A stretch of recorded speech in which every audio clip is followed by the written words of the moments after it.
Hey you guys, it's been a minute.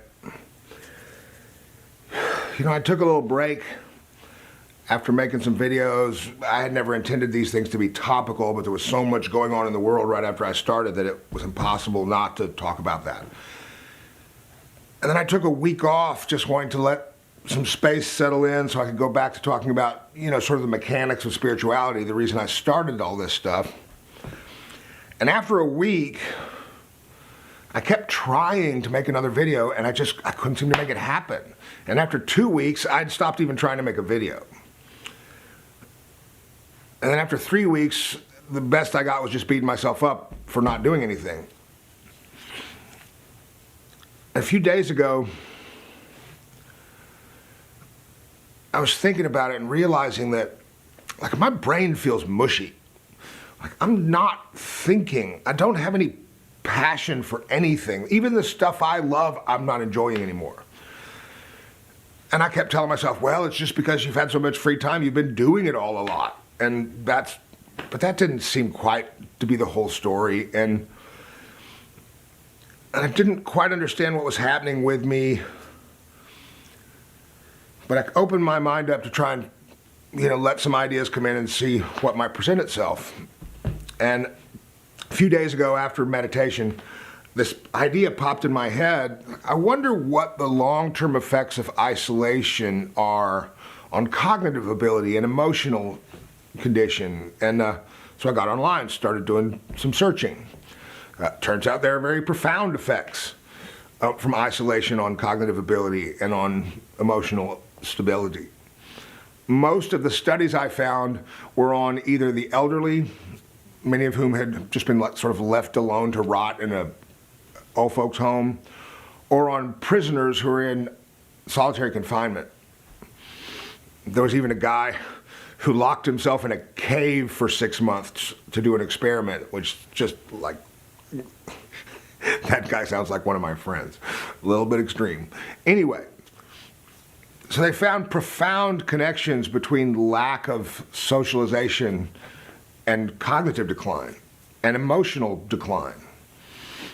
You know, recently I heard Michelle Obama talking about how she was feeling like she was having some low-grade depression, and I was going, me too.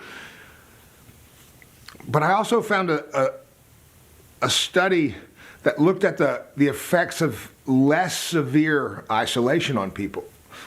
And I'm not, in no way am I comparing what I'm going through to somebody in solitary confinement in prison. But it turns out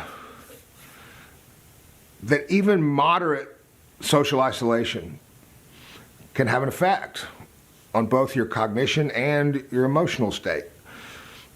They were looking at people who lived in cities where they didn't have family or they didn't have friends. They had moved to some new place and they had a job and they were seeing people at work every day, but then largely just going home and being alone in their house at night and measuring a noticeable cognitive decline over the course of 3 or 4 or 6 or 9 months. And I started looking at that and going like, I think what a lot of us are experiencing is kind of like that. So I started asking myself what I can do about it. And you know, more online chats aren't really the answer. You know, the online chats are weird. There's a time delay. I read an article recently that said musicians can play with each other up to 30 feet apart. And after 30 feet, there's like a 25 or 30 millisecond delay between what this guy plays and what this guy plays, and it makes it hard to be in time with each other. And it's why collaborating over the internet live with other musicians is almost impossible currently. But there's also a lag time, even in cell phone communication. It's not 30 milliseconds, it's more like 5, but it is noticeable at a sort of subconscious level. And like on Zoom and stuff like that, it can be up to 1,500 milliseconds. It could be a 1.5 second delay between what the person says and what I say back, and we just end up talking on top of each other, and it's a little bit confusing, and it's better than nothing, but not a lot. You know, if you have a hummingbird feeder and you fill it with water that's been sweetened with stevia, the hummingbirds will eat it and starve to death. because it still tastes sweet, but it has no nutritional value. Reading things on social media is like drinking that stevia water. Posting things on social media is like drinking that stevia water. Even to an extent, interacting in real time on Zoom and stuff like that. So I had to ask myself what I could do about this stuff, because just knowing it isn't helpful. I'm not a super social guy anyway. I have a tendency to just get all my socialization by accident. But I'm having no sort of casual conversations with people. That's just not happening in today's world. You know, even at the grocery store with the cashier, there's plastic between me and them, and it's hard to have a conversation, and, you know. So I've been having to make a point of setting up things with people. Like in the last 4 days, I have spent about 6 hours sitting outdoors 10 feet apart from somebody I like and just having a casual conversation about nothing in particular. And it's really helped. I've also noticed, like, there's a group of women in my neighborhood who never used to walk. I walk my dogs every day, and I'm starting to see lots of people out walking dogs and stuff that didn't used to do that. But these women are walking together every morning. 4 of them. 2 on each side of the street, 10 feet apart. But the walk isn't why they're getting together. The exercise is awesome, but it's incidental, because the whole point of it is to have a conversation. And every morning they walk and talk for an hour. They've found a way. I have to continue to find a way. If I want to feel the passion, if I want to feel my brain firing, and I like that. I like being passionate and excited about things.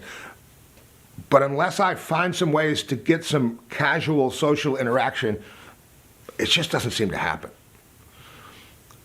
You know, I want to be safe. I can't afford to get sick. You know, I'm high risk. And if I accidentally get sick and take it with me to work, I'm going to destroy an awful lot of lives.